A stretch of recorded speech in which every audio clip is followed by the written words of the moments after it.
കളകളമൊഴുകി വരും കുളിരലയിൻ നാദം, അലകടലിൻ ആഴങ്ങളിൽ നിന്നുയരും നാദം, കൂനമ്മാവിൻ നാദം, കുഞ്ഞുങ്ങൾ തന്നാദം. Radio പ്രിയോ, radio പ്രിയോ. കളകളമൊഴുകി വരും കുളിരലയിൻ നാദം, അലകടലിൻ ആഴങ്ങളിൽ നിന്നുയരും നാദം, പൂനമ്മാവിൻ നാദം, കുഞ്ഞുങ്ങൾ തന്നാദം. റേഡിയോ പ്രിയോർ, റേഡിയോ പ്രിയോർ, റേഡിയോ പ്രിയോർ.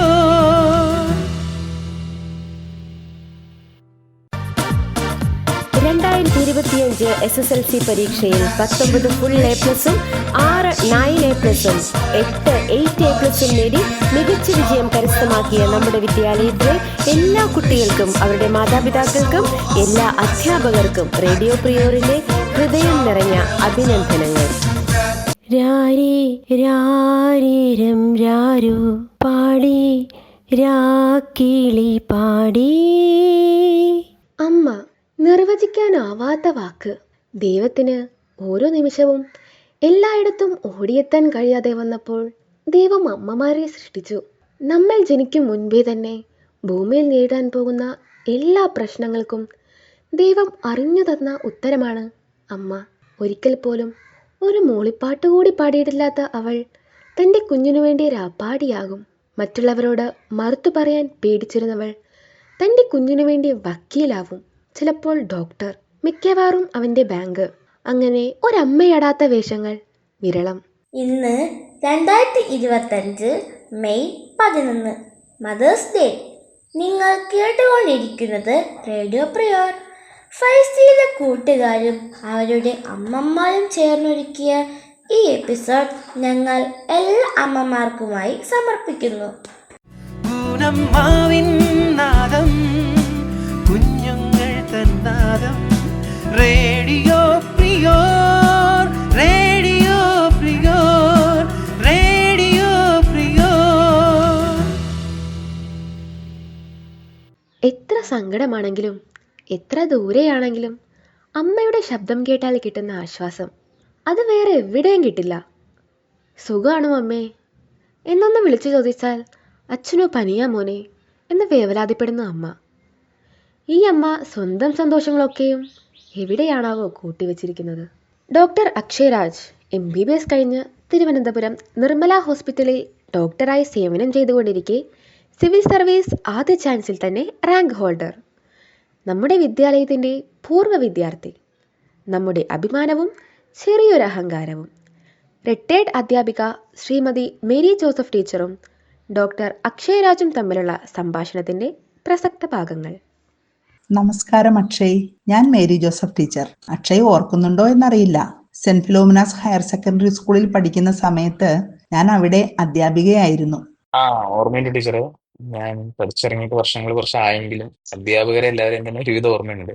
ഞാൻ പഠിച്ചിരുന്ന സമയത്തുള്ള ഒത്തിരി പേര് റിട്ടയർ ആയി പോയി, എങ്കിലും ടീച്ചറെ ഓർമ്മയുണ്ട്. നമ്മുടെ വിദ്യാലയം ലിറ്റിൽ കൈറ്റ്സിന്റെ നേതൃത്വത്തിൽ നടത്തുന്ന റേഡിയോ പ്രിയോർ എന്ന യൂട്യൂബ് ചാനലിലേക്ക് അക്ഷയിനെ ഞാൻ സ്നേഹത്തോടെ സ്വാഗതം ചെയ്യുന്നു.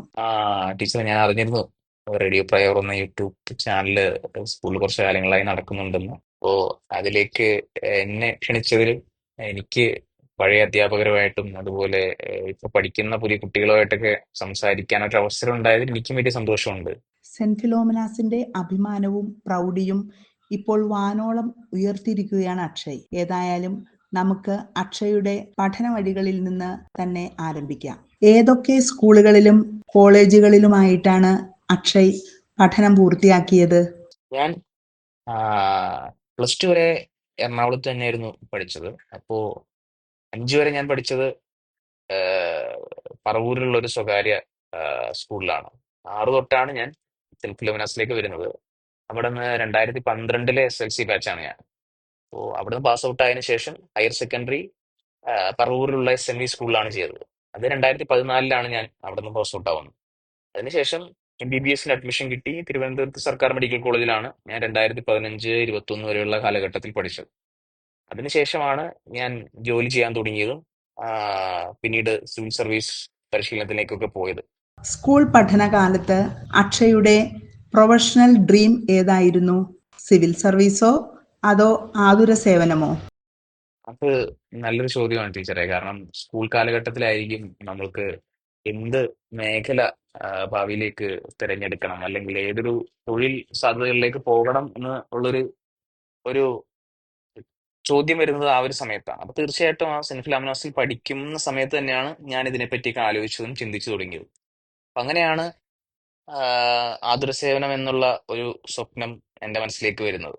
അപ്പോ ഞാൻ നോക്കിയപ്പോൾ അതൊരു നോബൽ പ്രൊഫഷനാണ്. ആളുകളുടെ രോഗത്തിന് ഒരു ശാന്തി നൽകുക, അല്ലെങ്കിൽ ഒരു സ്വാതന്ത്ര്യം നൽകുക എന്നുള്ളത് വളരെ നല്ല കാര്യമാണ്. അതുകൊണ്ട് ആ വഴിയിലേക്ക് പോയി. അങ്ങനെ ഞാൻ കോളേജ് കടന്നു, ജോലി ചെയ്യാൻ തുടങ്ങി. അപ്പോഴാണ് എനിക്ക് കുറച്ചും കൂടി സിവിൽ സർവീസിന്റെ സാധ്യതകളെ പറ്റി ഞാൻ മനസ്സിലാക്കി തുടങ്ങിയത്. കാരണം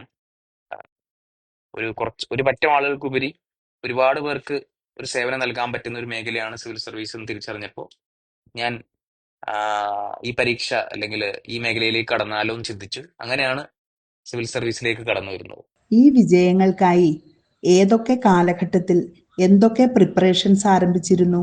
ഞാനിത് ചോദിക്കുന്നതിന്റെ ഉദ്ദേശം, ഇപ്പോൾ റേഡിയോ പ്രിയോർ കേട്ടുകൊണ്ടിരിക്കുന്ന നമ്മുടെ കുട്ടികളിൽ ആർക്കെങ്കിലും ഡോക്ടർ ആവാനോ IAS എടുക്കാനോ താല്പര്യമുണ്ടെങ്കിൽ അവർ എന്തൊക്കെയാണ് ചെയ്യേണ്ടത്? ഞാൻ ഡോക്ടർ ആവണം എന്ന ഉദ്ദേശത്തോടെ ഒരു പരിശീലനം ആരംഭിക്കുന്നത് എൻ്റെ +1 +2 കാലയളവിലാണ്. ആ സമയത്ത് ഞാനൊരു എൻട്രൻസ് കോച്ചിങ് സ്ഥാപനത്തിൽ ജോയിൻ ചെയ്ത് സ്കൂൾ പഠനത്തോടൊപ്പം എൻട്രൻസിന് വേണ്ടിയുള്ള പഠനവും ആരംഭിച്ചിരുന്നു. അപ്പോൾ അങ്ങനെ കൊണ്ടുപോയത് കൊണ്ടാണ് എനിക്ക് ഒരു സർക്കാർ മെഡിക്കൽ കോളേജിൽ +2 ശേഷം അഡ്മിഷൻ നേടാൻ സാധിച്ചത്. പക്ഷേ സിവിൽ സർവൻറ്റോ ഒരു ഡോക്ടറോ ആവാനുള്ള എൻ്റെ ഒരു ബേസ് ഉണ്ടാക്കിയത് എനിക്ക് തോന്നുന്നു ഞാൻ വളരെ ചെറുപ്പം മുതലേ ലോകത്തിന് ചുറ്റും നമ്മുടെ ചുറ്റുപാട് നടക്കുന്ന കാര്യങ്ങൾ, പത്രം, അതുപോലെയുള്ള ആനുകാലിക പ്രസിദ്ധീകരണങ്ങളെല്ലാം വായിക്കുന്ന ഒരാളായിരുന്നു. അപ്പൊ ഒരുപക്ഷെ അതായിരിക്കാം പല മേഖലകളെക്കുറിച്ചും പല സാധ്യതകളെക്കുറിച്ചും ഒക്കെ അറിയാനും ഇത്തരം മത്സര പരീക്ഷകളിൽ പങ്കെടുക്കാനുമുള്ള ഒരു പ്രചോദനം എനിക്കുണ്ടായത്. അപ്പോ അത് ആണെന്ന് തോന്നുന്നു കുട്ടികൾക്ക് കുറച്ചും കൂടി ചെയ്യാൻ പറ്റുന്ന ഒരു കാര്യം. ഇനി ഏത് മേഖലയിലേക്കും വരാൻ ആഗ്രഹിക്കുന്ന കുട്ടികൾ ചെയ്യാൻ പറ്റുന്നത്. പക്ഷേ യഥാർത്ഥത്തിൽ ഞാൻ സിവിൽ സർവീസിന് വേണ്ടി ഒരു ഡെഡിക്കേറ്റഡ് പ്രിപ്പറേഷൻ തുടങ്ങിയത് എൻ്റെ ജോലി കാലയളവിൽ 2022 അവസാനം 2023 ഞാനൊരു സിവിൽ സർവീസിന് വേണ്ടിയുള്ള ഒരു പഠനം ആരംഭിക്കുന്നത്. അതിനു മുന്നേ സ്കൂൾ കാലയളവിൽ അങ്ങനെ ഒരു ഒരു പ്രത്യേക പരിശീലനം ഞാൻ സിവിൽ സർവീസിന് വേണ്ടി നടത്തിയിട്ടില്ല. ആദ്യ ശ്രമത്തിൽ തന്നെ സിവിൽ സർവീസ് റാങ്ക് ഹോൾഡർ എന്ന അക്ഷയുടെ വിജയം നമ്മുടെ കുട്ടികൾക്ക് ആത്മവിശ്വാസവും ഒപ്പം പ്രചോദനവുമാണ്. ആ കുട്ടികളോട് അക്ഷയ്ക്ക് എന്താണ് പറയാനുള്ളത്? ഞാൻ മനസ്സിലാക്കിയിട്ടുള്ളത്, നമ്മുടെ സർക്കാർ വിദ്യാലയങ്ങളിലും സർക്കാർ എയ്ഡഡ് വിദ്യാലയങ്ങളിലും പഠിക്കുന്ന കുട്ടികൾക്ക് ഇത്തരം സിവിൽ സർവീസ് പോലെയുള്ള മത്സര പരീക്ഷകളിലേക്ക് വരാൻ അല്പം ഭയമുണ്ട്, അല്ലെങ്കിൽ ഒരു ചെറിയ അപകർഷതാ ഭീതിയുണ്ട്. കാരണം വലിയ വലിയ വിദ്യാലയങ്ങളിൽ പഠിച്ച കുട്ടികൾക്കോടൊപ്പം മത്സരിക്കാൻ ഞാൻ യോഗ്യയാണോ എന്നുള്ളൊരു ചിന്ത വന്നേക്കാം. അപ്പോൾ എൻ്റെ വിജയം കൊണ്ട് ഞാൻ അവരോട് പറയാൻ ഉദ്ദേശിക്കുന്നത്, നിങ്ങൾ വേണ്ട രീതിയിൽ പരിശീലനം നേടിയാൽ, അല്ലെങ്കിൽ നിങ്ങളുടെ കഴിവുകളെ നന്നായി വളർത്തിക്കഴിഞ്ഞാൽ ഏതൊരാൾക്കും സിവിൽ സർവീസ് എന്നത് സാധ്യമായ ഒരു കാര്യമാണെന്നുള്ളതാണ്. അപ്പോൾ പുതിയ തലമുറയിലെ കുട്ടികൾ ഈ സാധ്യതകൾ തിരിച്ചറിഞ്ഞ് നമ്മുടെ കഴിവിൽ വിശ്വസിച്ച് ഇത്തരം പരീക്ഷകളിലേക്ക് വരണമെന്നാണ് എനിക്ക് കുട്ടികളോട് പറയാനുള്ളത്. ഇനി ഇപ്പോഴത്തെ ജോലിയെക്കുറിച്ച്. ഇപ്പോൾ ജോലി ചെയ്യുന്ന ഈ ഹോസ്പിറ്റലിൽ തന്നെയാണോ ആദ്യമായി ജോലിക്ക് കയറിയത്? അല്ലെങ്കിൽ ഇതിനു മുൻപ് മറ്റെവിടെയെങ്കിലും ജോലി ചെയ്തിരുന്നോ? അതെവിടെയൊക്കെയാണ്? ഞാൻ 2021 അവസാനത്തോടെയാണ് എൻ്റെ കോളേജ് പഠനം പൂർത്തിയാക്കുന്നത്. അപ്പോൾ അതിനുശേഷം 2022 ഞാൻ ആദ്യമായിട്ട് നാഷണൽ ഹെൽത്ത് മിഷനിലെ ജോലിയിൽ പ്രവേശിച്ചു. അതുമായി ബന്ധപ്പെട്ട് കോതമംഗലം താലൂക്ക് ആശുപത്രിയിൽ ഒരു വർഷത്തോളം കാലം ജോലി ചെയ്തു. അതിനുശേഷമാണ് കുന്നുകരയിലുള്ള കുടുംബാരോഗ്യ കേന്ദ്രത്തിൽ 6 മാസം ഞാൻ മെഡിക്കൽ ഓഫീസറായിരുന്നു. അതിനുശേഷമാണ് 2023 സിവിൽ സർവീസ് പ്രിപ്പറേഷനുമായി ബന്ധപ്പെട്ട് ഞാൻ തിരുവനന്തപുരത്തേക്ക് വരുന്നത്. അപ്പോൾ ഞാൻ എൻ്റെ പരിശീലനത്തിനോടൊപ്പം ഒരു ജോലി എന്ന രീതിയിലാണ് ഞാൻ തിരുവനന്തപുരത്തെ ഒരു സ്വകാര്യ ആശുപത്രിയിൽ കാഷ്വാലിറ്റിയിൽ മെഡിക്കൽ ഓഫീസറായിട്ട് ജോയിൻ ചെയ്തത്. അപ്പോൾ ആ ജോലി ഞാൻ ഇപ്പോഴും തുടർന്ന് വരുമായിരുന്നു. ഇപ്പോഴും ഞാൻ ആ ജോലി തന്നെയാണ് ഉള്ളത്. ആതുര സേവനം എന്ന ഈ മേഖല അക്ഷയ് എത്രത്തോളം ആസ്വദിക്കുന്നു? ഞാൻ വളരെ ആഗ്രഹത്തോടെ തിരഞ്ഞെടുത്തൊരു മേഖലയാണ് സേവനം. ആതുര സേവനം ഞാൻ വളരെയധികം ആസ്വദിച്ചു പോകുന്ന ഒന്നാണ്. കാരണം ഞാൻ ഏതാണ്ട് 1.5 വർഷത്തോളം കാലം ഞാനൊരു ഗ്രാമീണ മേഖലയിലാണ് NHMൽ ജോലി ചെയ്തിരുന്നത്. അപ്പോൾ സാധാരണ ജനങ്ങളുമായിട്ട് സംവദിക്കുക, കുട്ടികളുമായി അവരുടെ കുത്തിവയ്പ്പുകൾ, വാക്സിനേഷനുകളുമായി ബന്ധപ്പെട്ട പ്രവർത്തനങ്ങളിൽ ഏർപ്പെടുക, ഫീൽഡിൽ പലതരം ജോലികളിൽ ഏർപ്പെടുക. അത് അതെല്ലാം ഒരുപാട് ഇൻട്രസ്റ്റിംഗ് ആയ കാര്യങ്ങളായിരുന്നു. അപ്പോൾ ഞാൻ ആ, ഒരല്പം വിഷമത്തോടെയാണെങ്കിലും ഞാനത് മിസ് ചെയ്യും. കാരണം ഞാൻ ഈ പുതിയൊരു മേഖലയിലേക്ക് കടക്കുമ്പോൾ ഞാൻ ഈ ആതുര സേവനം എന്നുള്ളത് പഴയ പോലെ കൊണ്ടുപോകാൻ എനിക്ക് സാധ്യമല്ല. പക്ഷെ എപ്പോഴും നമ്മൾ പറയാറുണ്ട്, നമ്മൾ ഒരിക്കൽ ഒരു ഡോക്ടറായി കഴിഞ്ഞാൽ ജീവിതകാലം മുഴുവൻ നമ്മുടെ മരണം വരെ നമ്മൾ ഡോക്ടറാണ്. ഇപ്പോൾ മേഖല സിവിൽ സർവീസിലേക്ക് മാറ്റിയാൽ പോലും ടു ദ കോർ ഞാനൊരു ഡോക്ടർ തന്നെയായിരിക്കും. ഇനി അല്പം സെന്റ് ഫിലോമിനാസ് വിശേഷങ്ങളായാലോ? സാധാരണഗതിയിൽ എപ്പോഴും പുസ്തകങ്ങളുമായി നടക്കുന്ന പഠിപ്പിസ്റ്റുകൾക്ക് പറഞ്ഞിട്ടുള്ളതാണ് സിവിൽ സർവീസ് എന്നൊരു ചിന്താഗതി നമുക്കിടയിലുണ്ട്. എന്നാൽ എനിക്കറിയാം, അക്ഷയ് പഠനത്തിൽ മാത്രമല്ല പാഠ്യേതര വിഷയങ്ങളിലും ആക്റ്റീവായിരുന്നു. മത്സരങ്ങളിലും ആഘോഷങ്ങളിലുമെല്ലാം അക്ഷയുടെ സാന്നിധ്യം അവിടെ ഉണ്ടായിരുന്നു. അതിനാൽ തന്നെ സെന്റ് ഫിലോമിനാസിലെ പഠന കാലഘട്ടത്തെക്കുറിച്ചുള്ള ഓർമ്മകൾ എന്തൊക്കെയാണ്? ഒന്ന് വിശദീകരിക്കാമോ? ടീച്ചർ പറഞ്ഞത് വളരെ ശരിയാണ്. അങ്ങനെ ഒരു മിഥ്യാധാരണ കുട്ടികളുടെ ഇടയിലുണ്ട്. സിവിൽ സർവീസ് ഒക്കെ പരീക്ഷയ്ക്ക് പ്രിപ്പയർ ചെയ്യുന്ന ആളുകൾ ഒരുപാട് ബുദ്ധിജീവികളാണ്, അല്ലെങ്കിൽ അവര് പുസ്തകം മാത്രം കയ്യിൽ കൊണ്ട് നടക്കുന്നവരാണ് എന്നുള്ളൊരു ധാരണ പൊതുവെ ഉണ്ട്. എനിക്ക് തോന്നുന്നത് ആ ധാരണ മാറ്റിയെടുക്കണം എന്നുള്ളതാണ്. കാരണം ഏറ്റവും ബ്രില്യൻ്റ് ആയ, ഏറ്റവും ബുദ്ധിയുള്ളവർ എഴുതുന്ന അല്ലെങ്കിൽ അവർ പാസ്സാവുന്ന ഒരു പരീക്ഷ അല്ല ഇത്. ഇത് സാധാരണക്കാരിൽ നിന്ന് കുറച്ച് വ്യത്യസ്തമായ കുട്ടികൾ അവരുടെ ഒരു സ്മാർട്ട് വർക്കിലൂടെ നേടിയെടുക്കുന്ന ഒരു കാര്യമാണ്. അതിന് നമ്മൾ ഏത് സമയവും ബുക്കുമായി നടന്ന് ഒരു ബുദ്ധിജീവിയാവേണ്ട കാര്യമൊന്നുമില്ല. അപ്പൊ ഞാൻ തന്നെ എൻ്റെ സെന്റ് ഫിലോമിനാസിലെ സ്കൂൾ പഠന കാലയളവിനെ കുറിച്ച് ഓർക്കുകയാണെങ്കിൽ എനിക്ക് ഏറ്റവും കൂടുതൽ ഓർമ്മകൾ ഉള്ളത് ഈ കലാലയത്തിൽ നിന്നാണ്. കാരണം ഞാൻ ഒരുപാട് എൻ്റെ ജീവിതത്തിന്റെ ഒരു സിംഹഭാഗം ചെലവഴിച്ചത് എനിക്ക് തോന്നുന്നു ഈ സ്കൂളിൽ തന്നെയാണ്. അപ്പോൾ ഞാൻ സ്കൂളിനെ പറ്റി ഓർക്കുകയാണെങ്കിൽ എൻ്റെ ഓർമ്മകൾ പഠനത്തെ പറ്റിയല്ല, ക്ലാസ് മുറിക്ക് പുറത്തുള്ള ഓർമ്മകളാണ് ഇപ്പൊ ഞാൻ ഓർത്തെടുക്കുമ്പോൾ എൻ്റെ മനസ്സിലേക്ക് വരുന്നത്. ഉദാഹരണത്തിന് സ്കൂളിൽ നമ്മൾ സംസ്കൃതം പഠിപ്പിച്ചിരുന്ന ജസീന്ത ടീച്ചറുടെ കൂടെ നമുക്ക് അവിടെ ഒരു പച്ചക്കറിത്തോട്ടം ഉണ്ടായിരുന്നു. അപ്പൊ അതില് പല കാര്യങ്ങൾ നടുക, അതില് വെള്ളമൊഴിക്കുക, വളമിടുക, അതെല്ലാം നമ്മളെല്ലാവരും ആസ്വദിച്ചിരുന്ന ഒരു കാര്യമാണ്. അതുപോലെ തന്നെയാണ് സ്കൂളിലെ ഗാർഡൻ. ഇപ്പോൾ സെൻസാറിന്റെ മേൽനോട്ടത്തിലായിരുന്നു ഗാർഡൻ. അപ്പോൾ അതിൽ ഞങ്ങൾ കുട്ടികൾ പല പല ജോലികൾ ചെയ്യും, വെള്ളമൊഴിക്കും, അതിന്റെ ബാക്കിയുള്ള പരിപാലനങ്ങളെല്ലാം ഞങ്ങൾ തന്നെ ചെയ്തിരുന്നു. അതുപോലെ തന്നെ കലാപരമായ പരിപാടികളിൽ എല്ലാം പങ്കെടുത്തിരുന്നു. എനിക്ക് പങ്കെടുക്കാൻ പറ്റുന്ന പരിപാടികൾ പങ്കെടുത്തിരുന്നു. ബാക്കിയുള്ളതിന് ഞാൻ പ്രോത്സാഹനം കൊടുക്കാൻ പറ്റുന്ന രീതിയിൽ ബാക്കി എൻ്റെ ബാച്ചിലുള്ള കുട്ടികൾക്ക് പ്രോത്സാഹനം കൊടുത്തിരുന്നു. അങ്ങനെയാണ് എൻ്റെ സ്കൂൾ കാലയളവ് പോയിക്കൊണ്ടിരുന്നത്.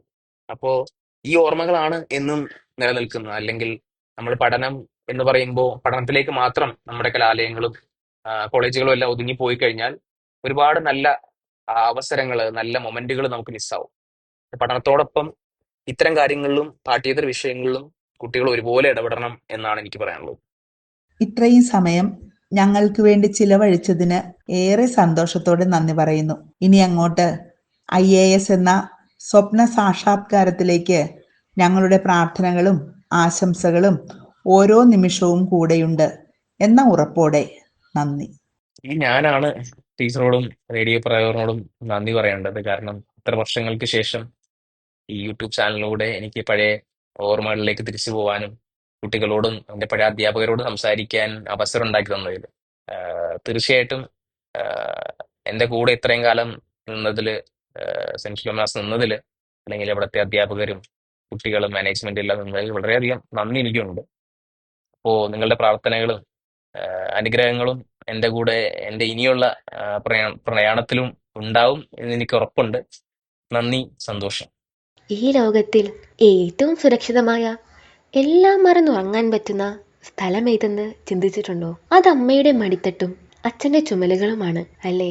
ലോക മനസാക്ഷിയുടെ ശബ്ദമായിരുന്ന, കരുണയുടെ മുഖമുദ്രയായിരുന്ന ഫ്രാൻസിസ് പാപ്പയ്ക്ക് ഒരു ഗീതാഞ്ജലി ആലപിക്കുന്നത് മിന്നു ടീച്ചർ.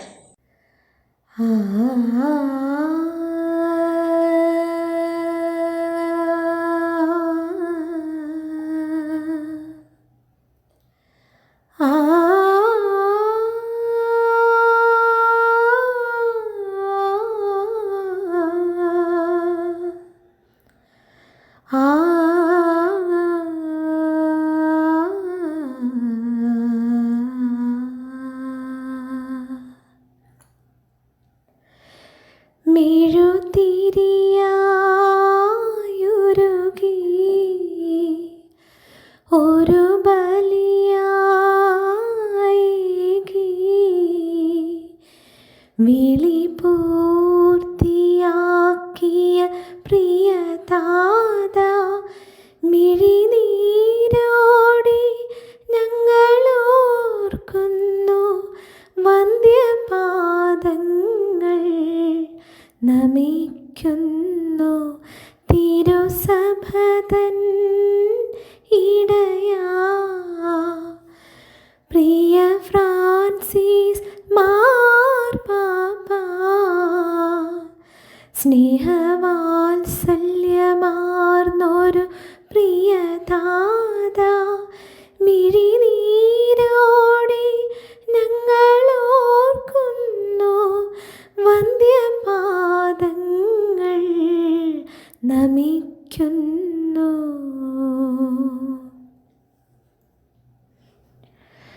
അങ്ങു കൊളുത്തിയ വിശ്വാസദീപത്താൽ പാരാകി ദീപങ്ങൾ തെളിയും. അങ്ങു പകർന്നൊരാ ജ്ഞാനത്തിനുഷസ്സിൽ ആധുനിക ലോകമുണരും. ശത്രുവിനെ പോലും മിത്രമായി മാറ്റുന്ന ക്രിസ്തുവിൻ രൂപമാം താത, ശത്രുവിനെ പോലും മിത്രമായി മാറ്റുന്ന ക്രിസ്തുവിൻ രൂപമാം താത, അണയാത്ത നാളമങ്ങെന്നും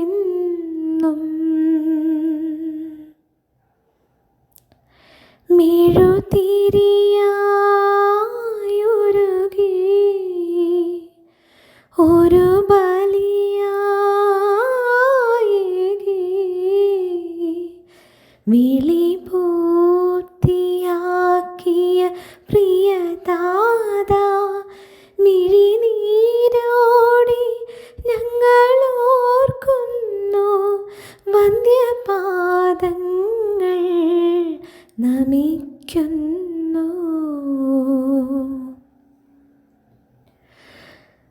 കർമ്മപഥങ്ങളിൽ മതങ്ങൾ മറന്ന് മനുജനെ മാറോടു ചേർത്തു. സർവരിലും തന്നാഥനെ കണ്ട് കൈപിടിച്ചവരെ ഉയർത്തി. സ്നേഹത്യാഗങ്ങൾ തൻ മാതൃകയായി സ്വയം പാരിതിൽ ക്രിസ്തുവായി തീർന്നു. സ്നേഹത്യാഗങ്ങൾ തൻ മാതൃകയായി സ്വയം പാരിതിൽ ക്രിസ്തുവായി തീർന്നു. തിരുഹൃദയത്തിൽ അലിഞ്ഞു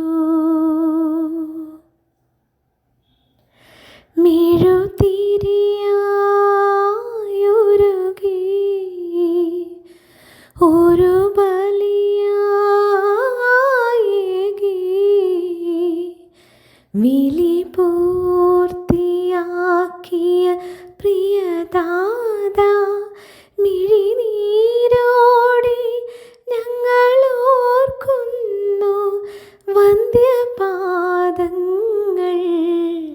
നമിക്കുന്നു തിരുസഭതൻ ഇടയാ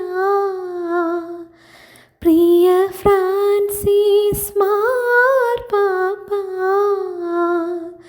സ്നേഹവാത്സല്യമാർന്നൊരു പ്രിയദാത മിഴിനീരോടെ ഞങ്ങൾ ഓർക്കുന്നു വന്ധ്യപാദങ്ങൾ നമിക്കുന്നു.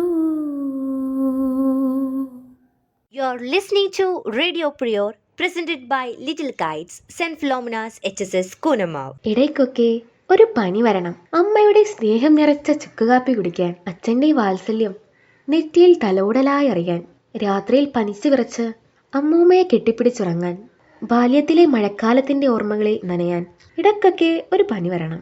എല്ലാവർക്കും ഉണ്ടാകും ചില ബാല്യകാല സ്മരണകൾ. ഇതാ അതുപോലെയൊരു ബാല്യകാല സ്മരണകളുമായി ഹെലന ആന്റണി. നഷ്ടപ്പെട്ട മകൻ്റെ ഓർമ്മക്കുറിപ്പ്. വർഷങ്ങൾക്ക് മുമ്പുള്ള കഥയാണ്. അനുഭവങ്ങളല്ലോ ഓരോ കഥകളും. ചിലപ്പോഴൊക്കെ പല കാലഘട്ടത്തിലൂടെ മനസ്സങ്ങനെ പറന്നു നടക്കും. ഏതൊക്കെയോ തിരക്കുകളിൽ പെട്ടതങ്ങനെ അലഞ്ഞു പോവുകയും ചെയ്യും.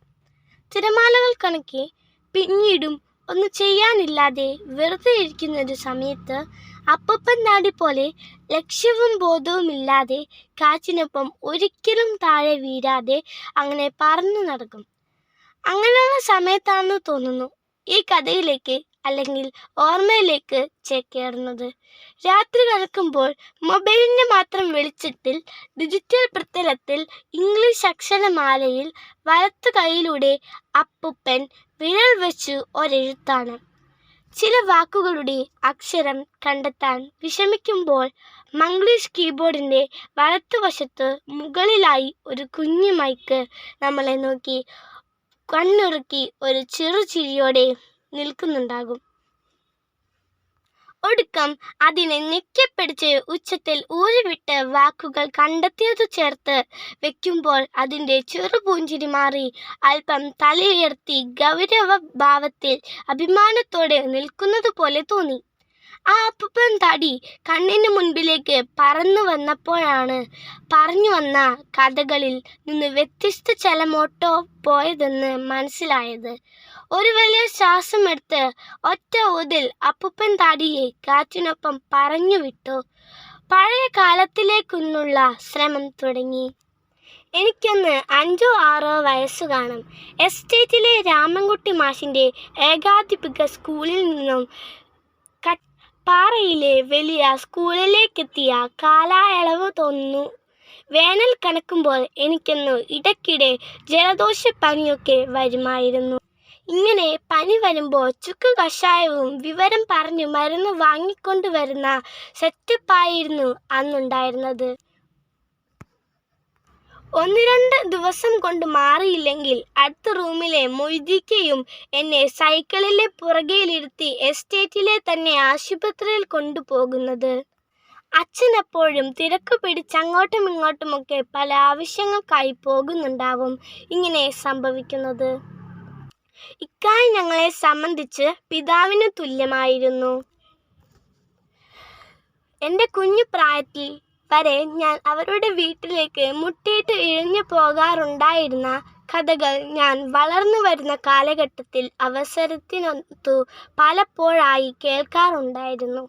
അതെല്ലാം അങ്ങേയറ്റം സന്തോഷത്തോടെ എൻ്റെ ഹൃദയത്തിൽ ആഴത്തിൽ സൂക്ഷിച്ചു വെച്ചിട്ടുണ്ടാവും. ഒറ്റപ്പെട്ട ഒരു റബ്ബർ എസ്റ്റേറ്റിലായിരുന്നു അന്ന് ഞങ്ങൾ എല്ലാവരും താമസിച്ചിരുന്നത്. ഒരു പാടിയിൽ വ്യത്യസ്ത മുറികളിൽ 6 കുടുംബവും ഒരു കുടുംബം പോലെ. 7 മണിക്ക് മസ്തർ കഴിഞ്ഞാൽ തൊഴിലാളികളെല്ലാം അവർക്ക് അന്നേ ദിവസം നിർദ്ദേശിക്കപ്പെട്ട ബ്ലോക്കിലേക്ക് പോയി കഴിഞ്ഞാൽ ഓലമേന കുറച്ച് പീടികളും പശുക്കളും കൊണ്ടു നിറഞ്ഞ റോഡും മാത്രമേ കാണൂ. സ്കൂളിൽ പോകാതെ പ്രവൃത്തി ദിവസങ്ങളിൽ ഞങ്ങളുടെ നാട്ടിൽ വല്ലാതൊരു നിശബ്ദതയാവും. റബ്ബറിനുള്ളിലെ ചീവീടുകളുടെ ശബ്ദവും ഇടയ്ക്കിടെ വെയിൽ കൊണ്ട് പൊട്ടി അടർന്നു വീഴുന്ന റബ്ബർ കുരുകിൻ്റെ ശബ്ദവും ഒഴിച്ചാൽ തികഞ്ഞ നിശബ്ദത. പേടിപ്പെടുത്തുന്ന ഒരുതരം നിശബ്ദത.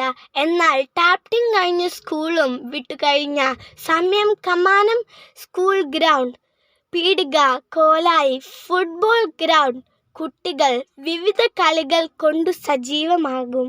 രാത്രിയാകുമ്പോൾ വിജനത, കൊടും കൂരിരുട്ട്, നൈറ്റ് വാച്ചന്മാരുടെ 4 കട്ടയുമുള്ള വെളുത്ത ടോർച്ച്. ഇതൊക്കെയായിരുന്നു അന്നത്തെ കാഴ്ചകൾ.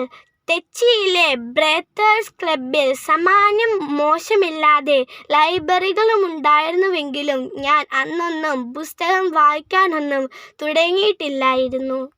ഇക്കായിൻ്റെ വീട്ടിൽ വരുത്തുന്ന ദിനപത്രത്തിൻ്റെ ചെറിയ ഒരു ഖണ്ഡിക പോലും വിട്ടുകളയാറില്ല എന്നതായിരുന്നു അന്നത്തെ ഏറ്റവും വലിയ വിനോദനം.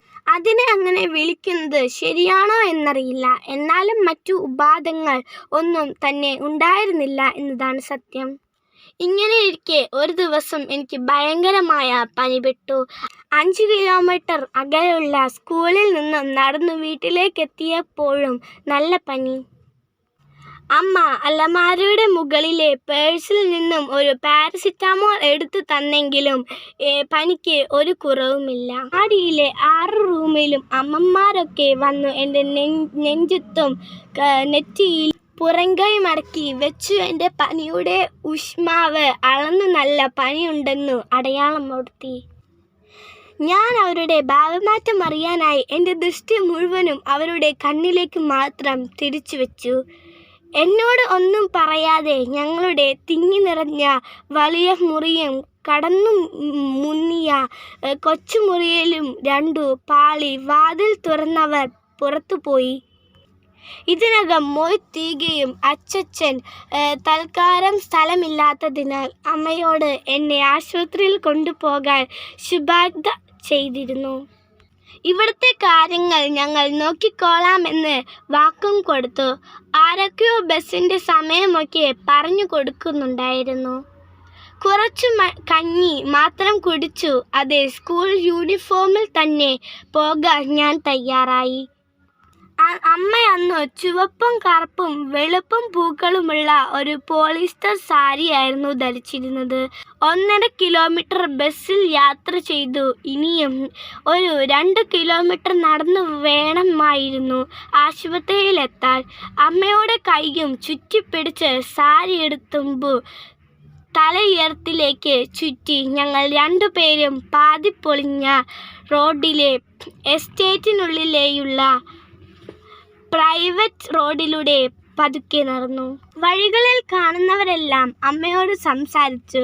അച്ചച്ചനെ അറിയാതെ ഒരാൾ പോലും ആ വഴികളിൽ ഉണ്ടായിരുന്നില്ല. അതുകൊണ്ട് തന്നെ യാതൊരു ആശയവുമില്ലാതെയും നടക്കാതെ കാലഘട്ടത്തിൽ അച്ചച്ചൻ എല്ലാ വിവരങ്ങളും അധികം വൈകാതെ തന്നെ അറിയുന്നുണ്ടായിരുന്നു. 6 വീടുകളെയും അമ്മമാർ എൻ്റെ പനി, അച്ഛൻ്റെ പ്രതികാരം എങ്ങനെയായിരിക്കുമെന്നറിയാതെ വെറുതെ പരിഭ്രമിച്ചു. അച്ഛൻ്റെ ദേഷ്യം അത്രയ്ക്കും പ്രസിദ്ധമായിരുന്നു. ഞങ്ങൾ ഒടുവിൽ നടന്നെത്തുമ്പോഴും റോഡുകൾ പോയിട്ടിരുന്നു. പകരം ഇടുങ്ങിയ കറുത്ത പാൻറ്റും വെളുത്ത ഷർട്ടും അധികം ഉയരമില്ലാതെ കമ്പോർട്ട്മെന്റ് ആയിരുന്നു എന്നെ പരിശോധനയ്ക്കായി ഉണ്ടായിരുന്നത്. അദ്ദേഹം മഷിപ്പേന മാത്രമേ ഉപയോഗിച്ചിരുന്നു. ഒരിടയ്ക്ക് ഒരെണ്ണം എനിക്ക് സമ്മാനിച്ചിരുന്നു. ഞാനതോർത്ത് അച്ഛനോടുള്ള ബഹുമാനം അദ്ദേഹത്തിൻ്റെ പെരുമാറ്റത്തിൽ ഞങ്ങൾ അനുഭവിച്ചിരുന്നു. മുഴങ്ങുന്ന ശബ്ദത്തിൽ നല്ല പനിയുണ്ടെന്നല്ലോ, കൃഷ്ണൻ എവിടെ ഇല്ല എന്നും എന്തിനാണ് ഈ പൊരി വെയിലത്തു നടന്നു വന്നതെന്നും അമ്മയോട് ചോദിച്ചു. അമ്മ അതിനുള്ള മറുപടി ചെറുചിരിയിലൊരുക്കി ഒന്നുകൂടി ഒതുക്കി നിന്നു. വലിയ പുസ്തകത്തിൽ എൻ്റെ പേരും അച്ഛൻ്റെ തൊഴിൽ നമ്പറും മരുന്നും എഴുതി ചേർത്തിരുന്നത് അവിടെ നിശബ്ദത കൊണ്ട് നിറഞ്ഞു. വെളുത്ത സാരിയുമെടുത്ത് കോയക്കുട്ടിക്കയുടെ മകൾ നഴ്സ് ഐഷത്ത പാദസരത്തിൻ്റെ മനോഹര ശബ്ദത്തിൻ്റെ അകമ്പടിയോടെ അവിടേക്ക് കടന്നു വന്നു. വളരെ പരിചിതമായ ഞങ്ങളെ കണ്ട് അവർ അതിമനോഹരമായി ചിരിച്ചു. മൗനം ഭഞ്ജിച്ചുകൊണ്ട് കമ്പോട്ടൻ ഇങ്ങനെ പറഞ്ഞു, അഡ്മിറ്റ് ആക്കണം, നല്ല പനിയുണ്ട്. അമ്മോ, കുട്ടികളുടെ അച്ഛൻ. പശുക്കൾ. അമ്മയുടെ മുഖത്ത് വിഷാദം നിറഞ്ഞ മങ്ങിയ ഒരു ചിരി പടർന്നു. കണ്ണുകളിൽ വെള്ളം നിറഞ്ഞു. ഞാൻ മുഖത്തേക്ക് നോക്കിയപ്പോൾ സാരി തലപ്പ് കൊണ്ട് അതൊപ്പിയെടുത്തു കളഞ്ഞു. എൻ്റെ മുടിയിൽ പതുക്കെ വിരൽ വെച്ചുകൊണ്ട് തലോടി. ഞങ്ങളുടെ അവസ്ഥ നല്ല പോലും അറിയുന്നത് കണ്ടാവണം കമ്പോർട്ട്മെന്റ് ഓഫീസിൽ വളച്ചു തേച്ചിരുന്നത് വാൻ പോകുന്ന അന്വേഷിച്ചു. അന്നവിടെ ഒരു നീലവൻ ഉണ്ടായിരുന്നു. 4 മണിക്ക് വാൻ പോകുന്നവരെ വിവരം കിട്ടിയതോടെ എനിക്ക് ഒരു ഗ്രഡ് ഇടാൻ പറഞ്ഞു. എനിക്ക് ഓരോ പാദസരത്തിനൊപ്പം ഒരു ഇഞ്ചകനോ ഗുളികയോ ചുവന്ന സിപ്പോ എനിക്ക് തന്നുകൊണ്ടിരുന്നു. അതുകൊണ്ട് തന്നെ ആയിഷത്തയെ ഞാൻ ഓരോ പ്രാവശ്യവും കൂടുതൽ വെറുത്തു. അടുത്ത ബെഡിലെ കൂട്ടിരിപ്പാർ എനിക്ക് കഞ്ഞിയും അമ്മയ്ക്ക് കട്ടൻ ചായയും തന്നു. ഞാൻ പതുക്കെ ഉറങ്ങാൻ തുടങ്ങി. ചുവന്ന സാരി തലപ്പ് പലപ്പോഴായി തഴുകി തലയോടി എന്നെ കടന്നുപോയി. അപ്പൂപ്പൻ താടി അപ്പോഴും കാറ്റിനൊപ്പം അലക്ഷ്യമായി പാറിൽ പറന്നു കൊണ്ടിരുന്നു. പൂമിഴികൾ പൂട്ടി മെല്ലെ നീയുറങ്ങി ചായുറങ്ങി, സ്വപ്നങ്ങൾ പൂവിടും പോലെ നീലേ. വിണ്ണിൽ വെൺതാരങ്ങൾ, മണ്ണിൽ മന്ദാരങ്ങൾ പൂത്തു, വെൺതാരങ്ങൾ പൂത്തു, മന്ദാരങ്ങൾ രാരി രാരിരം രാരു പാടി, രാക്കിളി പാടി. ഒരുപാട് സങ്കടങ്ങൾ ഉള്ളിൽ ഒളിപ്പിച്ച് സന്തോഷങ്ങൾ പുറത്തു കാട്ടി കുടുംബത്തെ ഒന്നായി നിർത്താൻ ഒരമ്മ കടന്നു പോകുന്ന ജീവിത യാഥാർത്ഥ്യങ്ങൾ അത് അച്ഛനല്ലാതെ മറ്റൊരാൾക്കും മനസ്സിലാവില്ല. സ്നേഹം കൊണ്ട് മനസ്സുകളെ കീഴടക്കുന്നത് കൊണ്ടാവും അമ്മയുടെ സാന്നിധ്യം വീടിനെ അത്രത്തോളം പ്രകാശപൂരിതമാക്കുന്നത്. ശൂന്യത എന്തെന്നറിയണമെങ്കിൽ അമ്മ ഇല്ലാത്തപ്പോൾ വീട്ടിൽ കയറി ചെല്ലണം. ഒരു അമ്മ കവിതയുമായി മരിയ ടോംസൺ. പാരിൽ പിറന്നൊരു നാളിലാമാറിൽ ചൂടു പകർന്നു പിന്നിന്നും, കോരിയെടുത്തിന്നെ വാരിപ്പുണർന്നിൻ നെറുകയിലും മകൾ തന്നു. പാരിൽ പിറന്നൊരു നാളിലാമാറിൽ ചൂടു പകർന്നു പിന്നെന്നും, കോരിയെടുത്തിന്നെ വാരിപ്പുണർന്നിൻ നെറുകയിലും മകൾ തന്നു. കുഞ്ഞിളം പൂവ് പോലുള്ളൊരെന്മേനിയിൽ എണ്ണ പുരട്ടിയതമ്മ, വെള്ളിത്തളികയിൽ വെള്ളം നിറച്ചെന്നുമെന്നെ കുളിപ്പിച്ചതമ്മ. ഉച്ചിയിൽ വെള്ളമിറങ്ങാതെ കച്ച കൊണ്ടെന്നെ തുവത്തിയതമ്മ, ഉച്ചിയിൽ വെള്ളമിറങ്ങാതെ കച്ച കൊണ്ടെന്നെ തുവർത്തിയതമ്മ. കണ്ണീരു തട്ടാതെ എൻ കവിളി മഷിപ്പൊട്ടൊന്നു തൊട്ടതെന്നമ്മ, മഷിപ്പൊട്ടൊന്നു തൊട്ടതെന്നമ്മ. പിച്ച വെച്ചു ഞാൻ നടന്നൊരാ കാലം കൈപിടിച്ചു കൂടെ വന്നു. ഉച്ചവെയിലത്തു കളിച്ചു നടന്നപ്പോൾ ഉച്ചത്തിലെന്നെ വിളിച്ചു. അച്ഛൻ്റെ ചൂരലിൻ തുമ്പത്തു നിന്നെന്നെ എന്നു ഒളിപ്പിച്ചതമ്മ. ഭിന്നകളെന്നെ അലട്ടിയ നാളെ ദൈവങ്ങളെ വിളിച്ചമ്മ. നോവുകൾ നിദ്ര കവർന്ന നിശകൾ കാവലായാളവൻ നിന്നു. നോവുകൾ നിദ്ര കവർന്ന നിശകൾ കാവലായാളവൻ നിന്നു. എന്നെയുറക്കുവാൻ കണ്ണിമ പൂട്ടാൻ താരാട്ടുപാട്ടുകൾ പാടി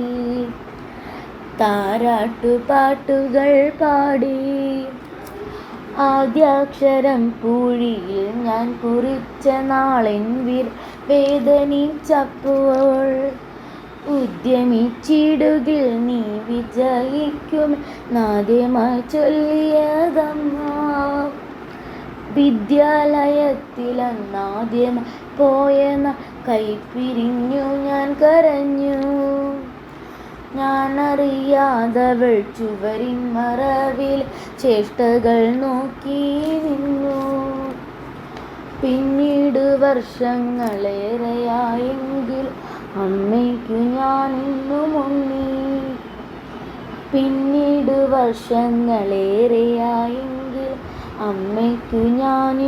ഉണ്ണി. വാത്സല്യമെന്നതല്ലാതൊരു നാളുമെന്നുള്ളിൽ ഞാൻ കണ്ടതില്ല, ഉള്ളതിൽ ഞാൻ കണ്ടതില്ല. അത്ഭുതങ്ങൾ സ്വപ്നമാകിലു ഭൂവിൽ ഒന്നുകൂടി ഞാൻ അറിഞ്ഞു. എക്കാലവും മൊഴി മായാത്തോരമ്മതെന്നമ്മയുമ്മ തന്നല്ലോ. പരിഭവമില്ല പരാതികളില്ലാതെ ഉരുകുന്ന മെഴുകുതിരിയമ്മ. പരിഭവമില്ല പരാതികളില്ലാതെ ഉരുകുന്ന മെഴുകുതിരിയമ്മ.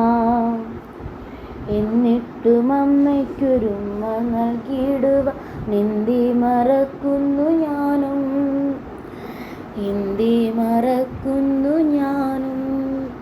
ഗുണമ്മാവിൻ നാദം, കുഞ്ഞുങ്ങൾ തന്നാദം. റേഡിയോ പ്രിയോർ, റേഡിയോ പ്രിയോർ, റേഡിയോ പ്രിയോർ. പാടാൻ അറിയാത്ത അമ്മയുടെ താരാട്ട് കേട്ടുറങ്ങുന്ന കുഞ്ഞിനോളം വലിയ സംഗീതാസ്വാദകർ ആരുണ്ട് ഈ ഭൂമിയിൽ? അമ്മ എങ്ങനെ പാടിയാലും അവൻ ഉറങ്ങും. കാരണം അവനറിയാം തൻ്റെ അമ്മ പാടുന്നത് തനിക്ക് വേണ്ടി മാത്രമാണെന്ന് അവനറിയാം. സ്വാതി തിരുനാളിന്റെ പ്രശസ്ത താരാട്ടുവാദികളുമായി ദക്ഷ ശ്രീബുവിന്റെ അമ്മ ശ്രീമതി ശ്രീജ ശ്രീബു. ഓമാനത്തിങ്കൾ കിടാവോ നല്ല കോമള താമര പൂവോ, പൂവിൽ വിരിഞ്ഞ മധുവോ പരി പൂർണീന്ദു തൻ്റെ നിലാവോ, പുത്തൻ പാവീഴ കൊടിയോ ചേരു തത്തകൾ കൊഞ്ചും മൊഴിയോ, ചാഞ്ചാടിയാടും മയിലോ മൃദു പഞ്ചമം പാടും കുയിലോ, തുള്ളും നീളമാൻ കിടാവോ ശോഭ കൊള്ളിന്നോരന്ന കൊടിയോ, ഈശോരൻ തന്ന നിധിയോ പരമേശ്വരീന്തും കിളിയോ, പാരിജാതത്തിൻ തളിരോ എൻ്റെ ഭാഗ്യദ്രുമത്തിൻ ബലമോ, വാത്സല്യരത്നത്തെ വയ്പാൻ മാമ വെച്ചോരു കാഞ്ചന ചെപ്പോ, ദൃഷ്ടിക്കോ വെച്ചോരാമൃദോ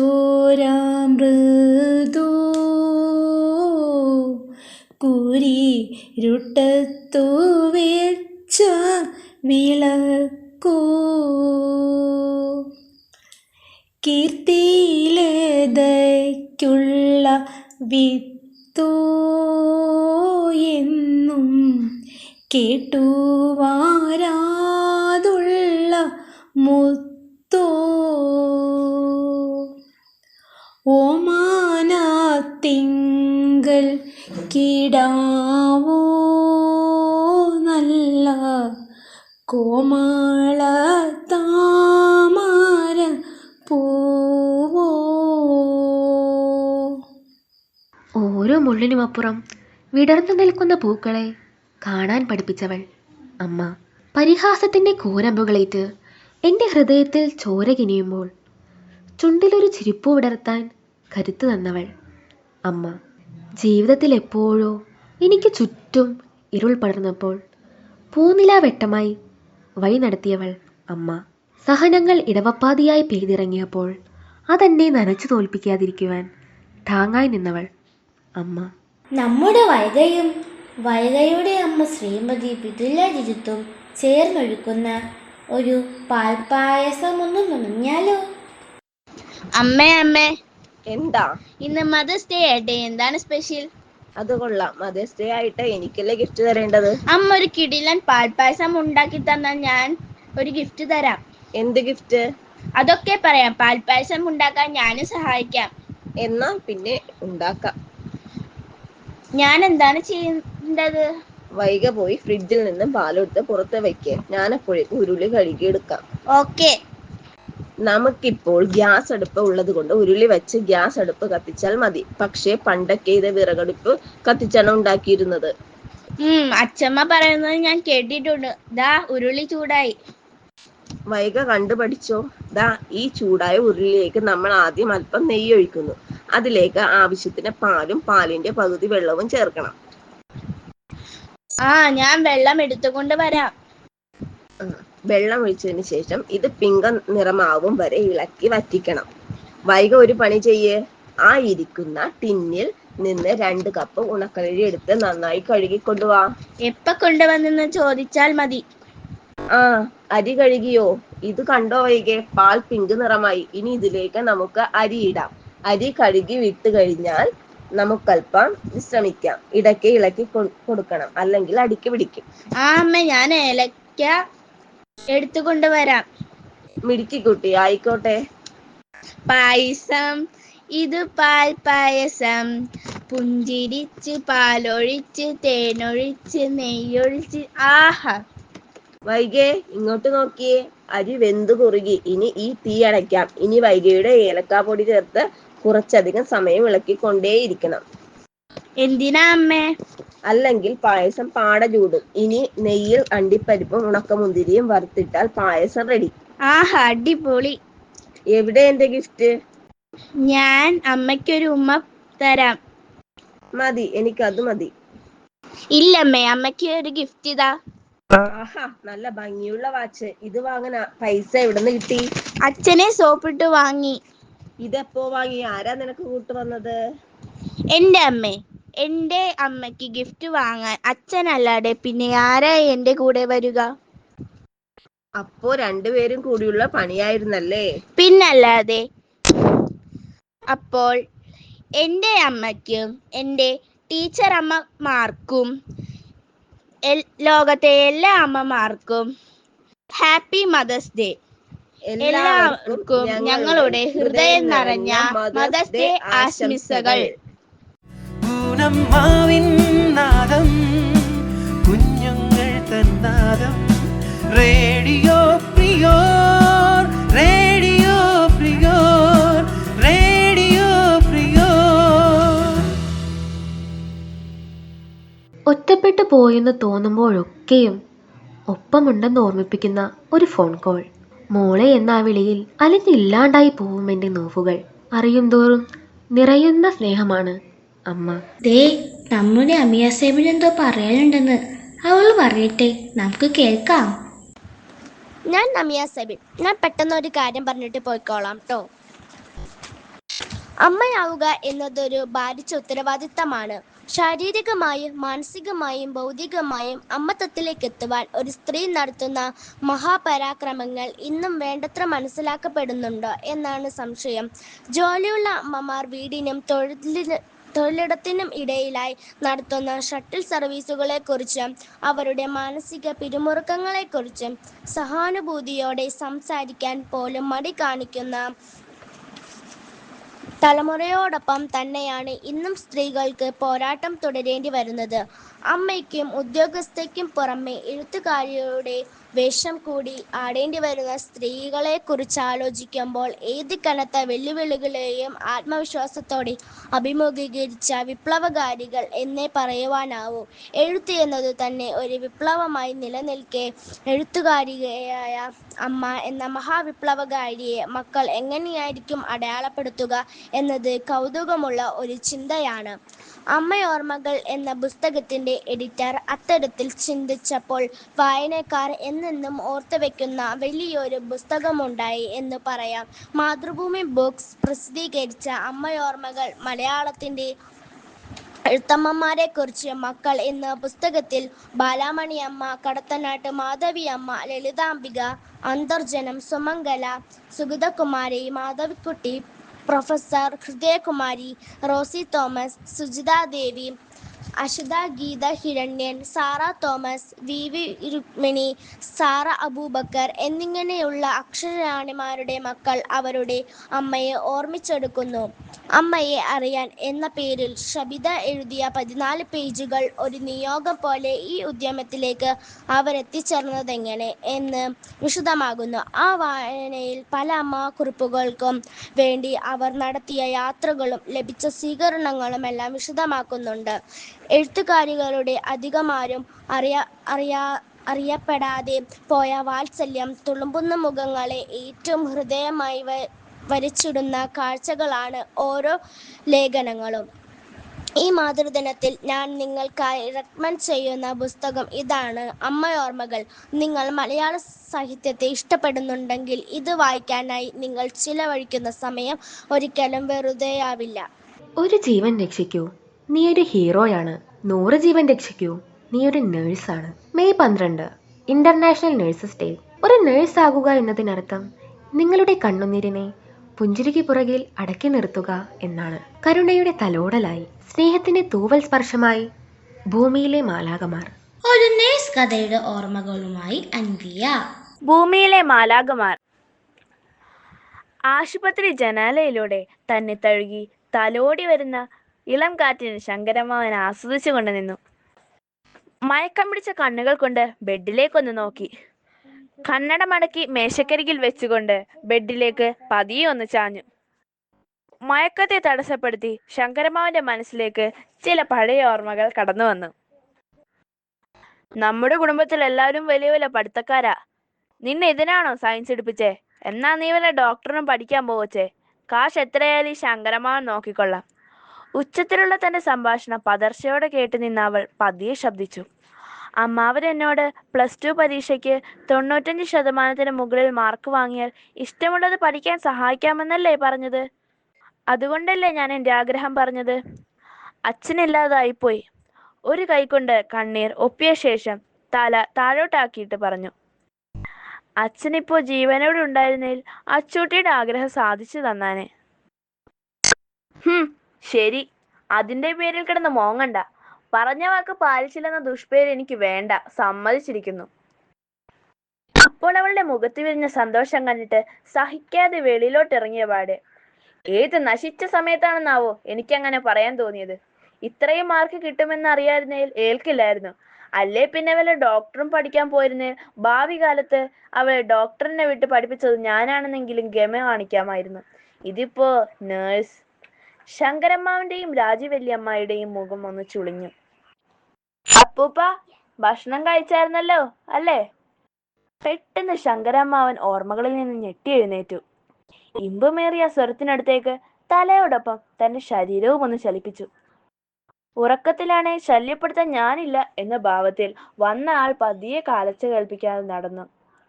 നേഴ്സ് കടന്നുപോയ പാടെ ശങ്കരമ്മാവന്റെ ചിന്തകൾ നേഴ്സിലേക്കായി.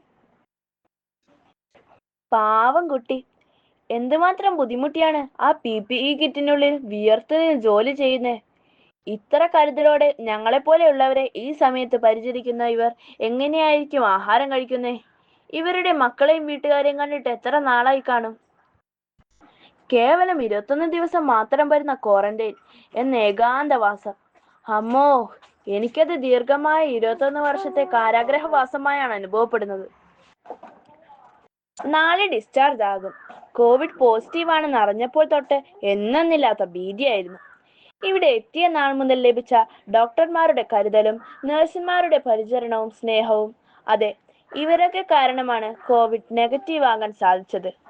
നഴ്സുമാരൊന്നും ഇല്ലായിരുന്നെങ്കിൽ എന്താകുമായിരുന്നു നമ്മുടെ ജനങ്ങളുടെ അവസ്ഥ? ആലോചനകളാൽ നിറഞ്ഞ തന്റെ കണ്ണുകളിൽ പടർന്ന നനവ് തിരികെ വലിച്ചെടുക്കാൻ ശങ്കരമാവൻ ശ്രമിച്ചുകൊണ്ടിരുന്നു. അടുത്ത സമയം വരെ നഴ്സുമാരെന്ന് പറഞ്ഞാൽ ഒരു തരത്തിൽ ഒരവജ്ഞ തന്നെയായിരുന്നു. തനിക്ക് കോവിഡ് പിടിപെട്ട് ഈ ആശുപത്രി കിടക്കയിൽ എത്തും വരെ തെല്ലൊരു ഭയത്തോടെ ശങ്കരമാവൻ, ഇവരൊക്കെ ഇല്ലായിരുന്നേ എന്താകുമായിരുന്നു? അവളുടെ ആഗ്രഹം പോലെ അവളെ നഴ്സിംഗ് പഠിപ്പിക്കാൻ വിട്ടതിൽ ഞാനിന്ന് അഭിമാനിക്കുന്നു. പിറ്റേന്ന് ഡിസ്ചാർജായി വീട്ടിലേക്ക് പോകുവാൻ വേണ്ടി തുണികൾ പാക്ക് ചെയ്യുന്നതിനിടെ, ശങ്കരമാവ, വീട്ടിലെത്തി വല്യമ്മായി തിരക്കിയെന്ന് പറയണേ. ശബ്ദം കേട്ടിട്ട് തല ഒന്ന് ചരിച്ചു നോക്കി. ദേഹം ഒട്ടാകെ പുതച്ചിരിക്കുന്ന PPE കിറ്റിൽ ശരീരവും മുഖവും നന്നായി മറഞ്ഞിരുന്നു. തന്നെ പരിചരിച്ച നഴ്സുമാരുടെ ശബ്ദം തനിക്ക് നന്നായി തിരിച്ചറിയും. ഇത് അവരിലാരുമല്ല, പക്ഷേ ഈ ശബ്ദം തനിക്ക് എവിടെയോ പരിചയമുള്ള പോലെ. അമ്മാവന് ഇനിയും എന്നെ മനസ്സിലായില്ലെന്ന് തോന്നുന്നു എന്നും പറഞ്ഞ് അവൾ ചെറുതായൊന്ന് മുഖകവചം ഊരി മാറ്റി. ശങ്കരമാവൻ കണ്ണട നേരെയാക്കി ഒന്ന് നോക്കി. ശബ്ദം ഇടറി ദുർബലമായി പറഞ്ഞു, എന്റെ അച്ചൂട്ടി. ചെറു പുഞ്ചിരിയോടെ അവൾ തുടർന്നു, അമ്മാവൻ ഇവിടെ എത്തിയെന്ന് തന്നെ ഞാൻ അറിഞ്ഞിരുന്നു. പരിചയക്കാരാകുമ്പോൾ ഒന്ന് സംസാരിക്കാനാണെ പോലും അടുത്തിടപഴകേണ്ടി വരുമല്ലോ. ഈ അവസ്ഥയിൽ അതും അമ്മാവന്റെ പ്രായവും. ഈ സമയത്ത് ബന്ധങ്ങളല്ലല്ലോ, സുരക്ഷയല്ലേ മുൻതൂക്കം. അതുകൊണ്ടാ ഞാൻ ഇവിടെയാണ് ജോലി ചെയ്യുന്നതെന്നും തൊട്ടടുത്ത വാർഡിലാണെന്നും മനഃപൂർവ്വം പറയാഞ്ഞത്. വിറയാർന്ന കൈകളുമായി തന്നെ തലോടാനാഞ്ഞ അമ്മാവനെ അച്ചൂട്ടി വിലക്കി. ശങ്കരമ്മാവ, ഈ സമയത്ത് ആരോഗ്യവും സുരക്ഷയുമാണ് വലുത്. സ്നേഹം നമ്മുടെ ഉള്ളിൽ തന്നെ ഉണ്ടല്ലോ, അതെങ്ങും മാഞ്ഞു പോകില്ല. പൊടുനനവെ വാച്ചിലേക്ക് നോക്കിയ അവൾ തിരക്കിട്ട് PPE കിറ്റും നേരെയാക്കി മുഖകവചം തിരിച്ചു വെക്കും മുമ്പ് നിഷ്കളങ്കമായി തന്നെ നേരെ നോക്കിക്കൊണ്ട് പറഞ്ഞു, അപ്പുറത്തെ വാർഡിലെ അമ്മയ്ക്ക് മരുന്ന് കൊടുക്കേണ്ട സമയമായി, ഞാൻ അങ്ങോട്ട് പോയിക്കോട്ടെ. അതും പറഞ്ഞ് ഒരു സ്നേഹപുഞ്ചിരിയോടെ കടന്നു പോകുന്ന ഭൂമിയിലെ മാലാഖയെ നോക്കി ഞാൻ നിന്നു.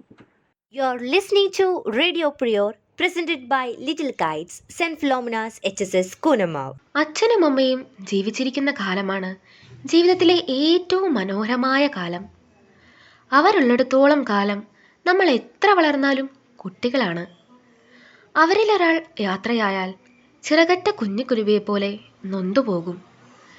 ഇന്ന് കാത്തിരിക്കാനും ഇഷ്ടപ്പെടാനും ഒരുപാട് പേർ നമുക്ക് ചുറ്റുമുണ്ട്. അവരൊക്കെ നമ്മെ സ്നേഹിക്കാൻ തുടങ്ങിയത് നാം ആരൊക്കെയോ ആയതിനു ശേഷമാണ്.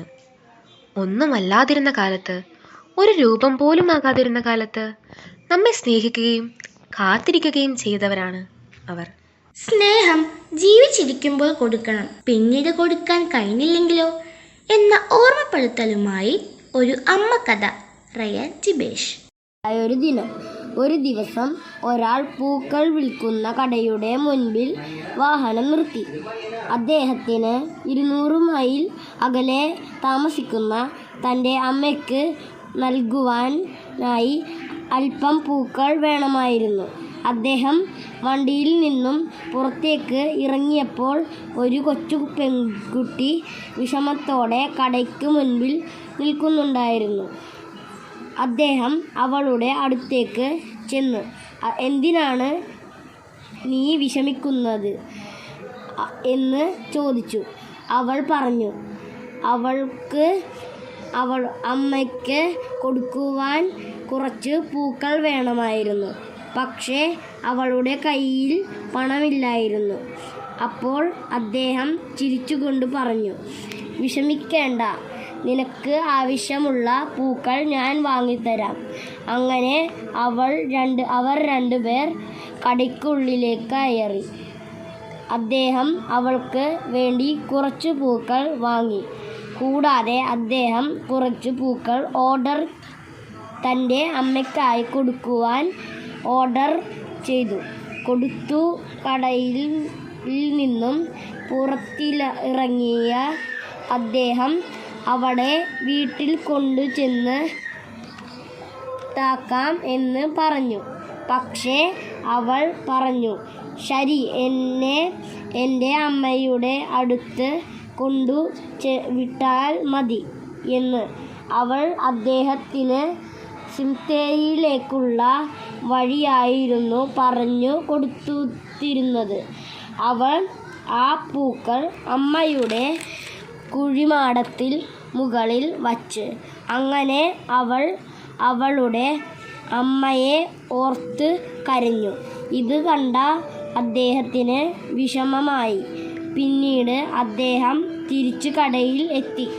അദ്ദേഹം ഓർഡർ കൊടുത്ത പൂക്കൾ വാങ്ങി ഇദ്ദേഹത്തിൻ്റെ അമ്മയ്ക്ക് നേരിട്ട് നൽകി. മകനെ കണ്ടതിൽ അമ്മയ്ക്ക് ഒരുപാട് സന്തോഷമായി. You should always express your love for your parents and all your loved once. അമ്മമാർ ഒരിക്കലും മരണത്തെ ഭയപ്പെടുന്നില്ല. അവരുടെ ഏറ്റവും വലിയ ഭയം അവരുടെ മക്കൾ ഈ ലോകത്ത് തനിച്ചായി പോകുമെന്നതാണ്. കാരണം അവർക്കറിയാം അവരെ പോലെ മറ്റാർക്കും തൻ്റെ മക്കളെ സ്നേഹിക്കാൻ കഴിയില്ലെന്ന്. 1963 റിലീസായ അമ്മയെ കാണാൻ എന്ന ചിത്രത്തിന്റെ കഥയുമായി ദേവി കൃഷ്ണ.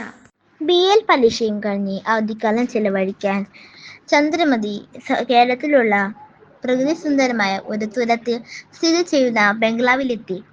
അവിടെ വെച്ച് അതിസുന്ദരിയായ ഒരു യുവതിയെ കണ്ടുമുട്ടി. അവൾ തോണിക്കാരുടെ കൂട്ടാളിയുടെ മകൾ മാധവിയാണെന്ന് ബംഗ്ലാവ് സൂക്ഷിപ്പുകാരൻ വാതിലിൽ നിന്നും ചന്ദ്രൻ മനസ്സിലാക്കി. മാധവിയും ചന്ദ്രനുമായ പരിചയപ്പെട്ടു. പരിചയം ക്രമേണ പ്രേമമായി മാറി. ഒരു ദിവസം ഏകാന്തതയിൽ നിന്ന് അവർ സമ്മേളിച്ചു. സംഭവിക്കേണ്ടത് സംഭവിച്ചു. തൻ്റെ മകൻ ബാരിസ്റ്റർ പരീക്ഷയ്ക്ക് പഠിക്കുവാനായി ലണ്ടനിലേക്ക് പോകുവാനായി ബാരിസ്റ്റർ പണിക്കർ അവിടെ എത്തി. പുറപ്പെടുന്നതിന് മുമ്പ് മാധവിക്ക് കൊടുക്കാൻ ഒരു കുറിപ്പ് വധീനെ ഏൽപ്പിച്ചിട്ട് ചന്ദ്രന്റെ അച്ഛൻ കൂടെ സ്ഥലം വിട്ടു. തന്റെ കാമുകനെ കാണാൻ എത്തിയ മാധവി കണ്ടത് ഒഴിഞ്ഞു കിടക്കുന്ന ബംഗ്ലാവാണ്. ഗർഭിണിയായ മാധവി തന്റെ നിസ്സഹായാവസ്ഥ കൂട്ടായിയെ അറിയിച്ചു. അപമാനം ഭാരം താങ്ങാനാവാതെ അയാൾ ഹൃദയം പൊട്ടിമരിച്ചു. നാട്ടുകാരുടെ പരിഹാസത്തിന് പാത്രമായ മാധവി നാടുവിട്ടു. മാധവി ഒരു പെൺകുഞ്ഞിനെ പ്രസവിച്ചു. തന്റെ കുഞ്ഞെങ്കിലും സുഖമായി വളരണമെന്ന ആഗ്രഹത്തോടു കൂടി അവളെ ഒരു അനാഥാലയത്തിൽ മുൻപിൽ ഉപേക്ഷിച്ചിട്ട് മാധവി ഓടിമറിഞ്ഞു. ആത്മഹത്യക്ക് ഒരുമ്പെട്ട മാധവിയെ പാർവതിയമ്മ എന്ന ഒരു സ്ത്രീ രക്ഷിച്ചു. അവളെ അവരുടെ വീട്ടിലേക്ക് കൂട്ടിക്കൊണ്ടുപോയി. ചന്ദ്രന്റെ വരവും കാത്തിരുന്ന രമയാണും അനാഥാലയത്തിൽ ഹെഡ് മിസ്റ്റേഴ്സ് ഇംഗ്ലണ്ടിൽ നിന്നും മടങ്ങിയെത്തിയ ചന്ദ്രൻ മാധവിയെ കണ്ടു. പിടിക്കാൻ നടത്തിയ ശ്രമങ്ങളെല്ലാം വിഫലമായി. കൊല്ലങ്ങൾ ചിലതു കഴിഞ്ഞു. സെക്ഷൻ ജഡ്ജി കഴിഞ്ഞ ചന്ദ്രൻ അനാഥാലയത്തിൽ വാർഷികത്തിനു അദൃഷ്ടം വഹിക്കുവാനെത്തി. സുഹാസി എന്ന ഒരു പെൺകുട്ടി ചന്ദ്രനെ അത്യധികം ആകർഷിച്ചു. തന്റെ രക്തത്തിൽ മാധവിക്ക് പിറന്ന കുഞ്ഞാണ് അവൾ എന്ന് ചന്ദ്രൻ മനസ്സിലാക്കി. അനാഥാലയത്തിലെ അധികൃതരുടെ അനുവാദത്തോടുകൂടി സുഹാസിനെ ചന്ദ്രൻ കൂട്ടിക്കൊണ്ടുപോയി. കുട്ടിയുടെ നിർബന്ധപ്രകാരം രമ സുഹാസിനോട് ട്യൂഷൻ മിസ്റ്റേഴ്സായി. നീയപ്പെട്ട ചന്ദ്രനോട് തനിക്കുള്ള പ്രേമം രമ ഈ അവസരത്തിൽ വെളിപ്പെടുത്തി. രമയെ ഒരു സഹോദരി പോലെ മാത്രമേ കാണുവാനാകുള്ളൂ എന്നും മാധവിയെ മറക്കുവാൻ തനിക്ക് സാധിക്കുകയില്ലെന്നും ചന്ദ്രനിൽ നിന്നറിയുന്നതോടെ കൂടി അവൾ സ്വയം ഉപേക്ഷിച്ച് നിരാശയായി സ്വന്തം വീട്ടിൽ മടങ്ങി. രമയുടെ വല്യമ്മയാണ് മാധവിയെ രക്ഷപ്പെടുത്തിയത്. പാർവതിയമ്മ രമയുടെ സഹോദരൻ മദ്യപാനിയും ദുർവൃത്തിയുമായ സുകുമാരൻ നായരുടെ പാർവതിയമ്മ ഒരുമിച്ചാണ് താമസം. രമയുടെ അവിടെ എത്തിച്ചേർന്നു. മാധവിയുടെ സൗന്ദര്യത്തിൽ മയങ്ങിയ സുകുമാരൻ നായർ അവളെ ഒരു രാത്രി കടന്നു പിടിച്ചു. മാധവിയുടെ നിലവിളി കേട്ട് ഓടിയെത്തിയ വീട്ടുകാരും നാട്ടുകാരും ചോര പുരണ്ടു കത്തിയുമായി നിൽക്കുന്ന മാധവിയാണ് കണ്ടത്. കൊലക്കുറ്റിൽ അറസ്റ്റ് ചെയ്യപ്പെട്ട മാധവി വിസ്തരിക്കപ്പെടുന്നു. ജഡ്ജി ചന്ദ്രന്റെ മുൻപിൽ ഹാജരാക്കപ്പെട്ടു. തടവിൽ ചെന്നു മാധവിക്കേണ്ട അവൾ നിരപരാധിയാണെന്നും രമ ദൃക്സാക്ഷിയാണെന്നും മനസ്സിലാക്കിയ ചന്ദ്രൻ കേസ് മറ്റൊരു കോടതിയിലേക്ക് മാറ്റി. മാധവിയെ രക്ഷിക്കാൻ അയാൾ രമയോട് കേണപേക്ഷിച്ചു. പക്ഷേ പ്രേമനരശത്താൽ നീറിപ്പുകയുന്ന രമ അതിനു വിസ്മയിച്ചു. ചന്ദ്രൻ ഒടുവിൽ രമയ്ക്കൊരു കത്തെഴുതി. പക്ഷേ നീതി പാലിക്കാനായി താൻ അത് ചെയ്തത് തെറ്റാണെന്ന് കണ്ട് ചുരുട്ടിക്കൂട്ടിക്കളഞ്ഞ എഴുത്തു സഹവാസിനി കണ്ടു. അവൾ നേരെ രമയോട് കോടതിയിൽ കൂട്ടിക്കൊണ്ടു വന്നു. രമ മൊഴിയുടെ അടിസ്ഥാനത്തിൽ മാധവിയെ കോടതി വെറുതെ വിട്ടു. മാധവിയും ചന്ദ്രനും സുഹാസിനിയും കൂടി സുഖമായ ദാമ്പത്യ ജീവിതത്തിലേക്ക് ഏർപ്പെട്ടു. പൂനമ്മാവിൻ നാദം, കുഞ്ഞുങ്ങൾ തന്നാദം, റേഡിയോ പ്രിയോർ, റേഡിയോ പ്രിയോർ, റേഡിയോ പ്രിയോർ. മൗനമാണ് അമ്മയുടെ സൗന്ദര്യമെങ്കിൽ ആ അമ്മ നമ്മോട് ഇങ്ങനെ മന്ത്രിക്കുന്നുണ്ട്. ബാല്യത്തിൽ നിനക്കായി ഞാൻ നീട്ടിയ നാണയത്തുട്ടുകൾ ഏറെയും അച്ഛൻ്റെ വിയർപ്പായിരുന്നു. വൈകി വന്ന നിനക്കായി ഞാൻ ഉറക്കമൊഴിച്ച് കാത്തിരിക്കുമ്പോൾ വീടിൻ്റെ 4 ചുവരുകൾക്കുള്ളിൽ 2 കണ്ണുകൾ വേറെയും ഉറങ്ങാതെ കാത്തിരിപ്പുണ്ടായിരുന്നു. മക്കളെന്ന വിളക്കിനായി എരിഞ്ഞു തീരുന്ന സ്വപ്നങ്ങൾക്കു നടുവിൽ ഞാനെന്ന തിരി എരിഞ്ഞു തീരുമ്പോൾ എന്നോടൊപ്പം അച്ഛനെന്ന എണ്ണയും എരിഞ്ഞു തീരുന്നുണ്ടായിരുന്നു. അടുത്തയാഴ്ച മറ്റൊരു എപ്പിസോഡുമായി ഞങ്ങൾ വീണ്ടും എത്തും. കാത്തിരിക്കാം, കാതോർത്തിരിക്കാം. കാലൊരടി വെച്ചാൽ കമിഴ്ന്നു വീഴുന്ന വീട്ടിലെ കുസൃതി കുരുന്നായി മാറണം. കോരിയെടുക്കുന്ന കൈകളെ പിടിച്ച് ഒത്തിരി അതരത്തിൻ ചൂടറിയണം. കണ്ടതൊക്കെയും സ്വന്തമാക്കാൻ വലിയ വാവിട്ട് ഒന്നുറക്കെ കരയണം. പൊട്ടിച്ചെറിഞ്ഞ കളിപ്പാട്ടങ്ങൾക്കു നടുവിൽ ജേതാവിനെ പോലെ ഇരിക്കണം. അമ്മിഞ്ഞ നൽകുന്ന അമ്മയെ നോക്കി പല്ലെല്ലാം ഓണകാട്ടി ചിണുങ്ങി ചിരിക്കണം. പൊട്ടായി ഉദിക്കുന്ന അമ്പിളിയെ നോക്കി പെട്ടെന്നൊരു ചോറുരുള വിഴുങ്ങണം.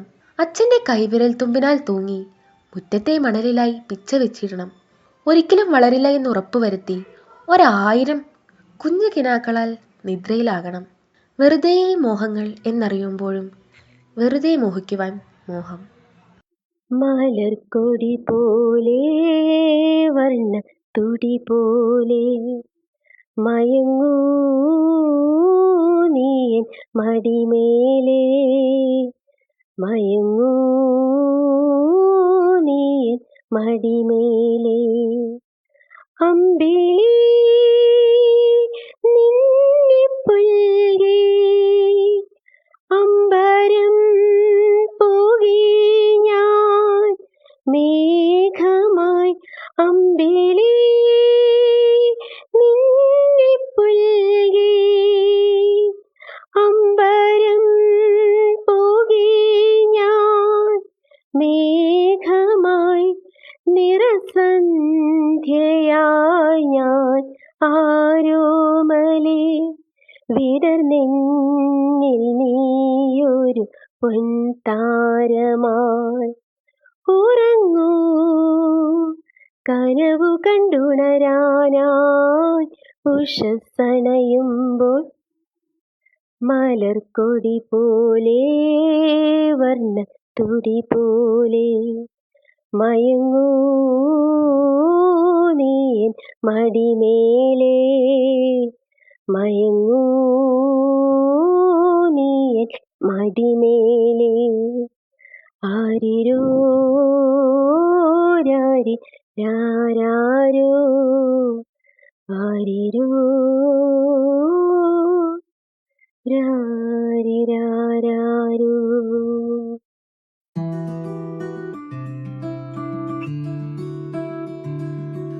കളകളമൊഴുകി വരും കുളിരലയിൻ നാദം അലകടലിൻ ആഴങ്ങളിൽ നിന്നുയരും നാദം കൂനമ്മാവിൻ നാദം കുഞ്ഞുങ്ങൾ തന്നാദം റേഡിയോ പ്രിയോ റേഡിയോ പ്രിയോ. കളകളമൊഴുകി വരും കുളിരലയിൻ നാദം അലകടലിൻ ആഴങ്ങളിൽ നിന്നുയരും നാദം പൂനമ്മാവിൻ നാദം കുഞ്ഞുങ്ങൾ തന്നാദം റേഡിയോ